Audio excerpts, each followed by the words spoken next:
بسم اللہ الرحمن الرحیم نحمدہ ونصلی علی رسول الکریم اما بعد۔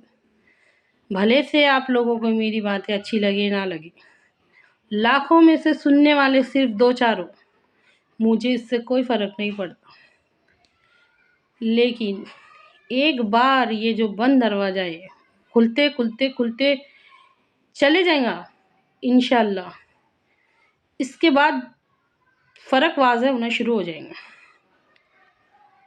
ایسا لگتا ہے جیسے کہ جان بوجھ کے کسی نے ہمارے ذہن پہ ٹالا مارا ہے۔ اچھی طرح سے سمجھیے اس بات کو، پوری دنیا میں قرآن وہ واحد کتاب ہے جو بنا سمجھے جانے والی کتاب پڑھی جاتی ہے، بغیر سمجھ کر پڑھے جانے والی واحد کتاب قرآن ہے۔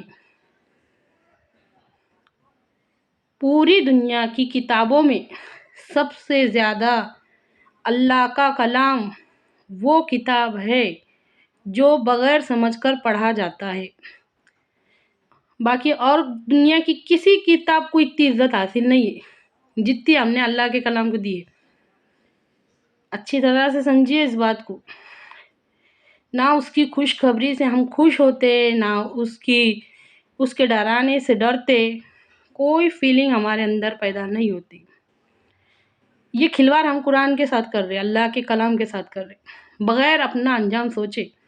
اچھی طرح سے سمجھیے، ایک کمرہ ہے، اس کے اندر قرآن رکھا ہوا ہے، ساری رات بھر انسانوں کو دولت کی ہرس میں، ہوس میں، دنیا کمانے کے واسطے، کہیں میرا یہ نقصان نہ ہو جائے، یہ نقصان نہ ہو جائے، نیند نہیں آ رہی، قرآن خبر دے رہا، قرآن کی خبر سے ڈر نہیں لگتا، یہ کیسا یقین ہے؟ سورہ عصر میں اللہ تعالیٰ فرماتا ہے، زمانے کی قسم انسان خسارے میں، اس خسارے سے کبھی ڈر نہیں لگتا، اس نقصان سے کبھی ڈر نہیں لگتا۔ باقی بہت سارے ایسے راتیں ہیں جو ہم نے ایسے گزارے لے ہیں جو دنیا کی پریشانی میں، کہیں میرا یہ دنیاوی نقصان نہ ہو جائے، کہیں یہ میرا گھاٹا نہ ہو جائے، فلاں۔ عورتوں کے بھی پاس بہت ساری ایسی وجہ رہتی رات بھر جاگنے کی، دنیا کی چھوٹی موٹی باتوں کی وجہ سے رات بھر کی نیندیں قربان ہو جاتی، لیکن اس خسارے کا خیال نہیں آتا۔ کمرے میں قرآن بھی موجود ہے، انسان بھی موجود ہے، ہر کوئی اس کھلواڑ کا کیا جواب دیں گے اللہ کو؟ اچھی طرح سے سمجھیے اس بات کو، یہ مذاق نہیں ہے، یوں لگتا ہے جیسے ہمارے ذہن پہ جان بوجھ کر کسی نے ٹالا مارا ہے۔ سمجھیے، پوری دنیا کی تمام کتابوں میں سے صرف اور صرف قرآن وہ واحد کتاب ہے جو بنا سمجھے پڑھا جاتا ہے، باقی دوسری کسی کتابوں کے ساتھ یہ سب نہیں ہوتا۔ اگر بغیر سمجھے پڑھیں گے تو پھر وجہ کیا ہے اس کی؟ اچھی طرح سے سمجھیے، دوسری کتابوں کے بارے میں ہماری یہ رائے ہے اور قرآن کے بارے میں ہماری یہ رائے ہے کہ وہ صرف برکت حاصل کرنے کے واسطے، صرف ثواب کی نیت سے کوئی مر جائے تو اس کے نام سے پڑھا جاتا ہے، زندوں کے واسطے ہدایت ہماری نظر میں وہ نہیں ہے۔ اچھی طرح سے سمجھیے اس بات کو، جبکہ قرآن میں خود اللہ تعالیٰ فرماتا کہ یہ ہدایت ہے، یہ نصیحت ہے، اس میں جنت کی خوشخبری ہے، اس میں جہنم کا ڈر ہے، اس میں ایمان بڑھانے والی باتیں ہیں، اس میں اللہ کی قدرت کے نظارے ہیں، اس میں سب کچھ ہے۔ اچھی طرح سے سمجھیے اس بات کو، غور کیجیے، ہر بات میں یوں لگتا ہے جیسے کسی نے ہمارے ذہن کو اس کی طرف سے اچھا پھیر دیا۔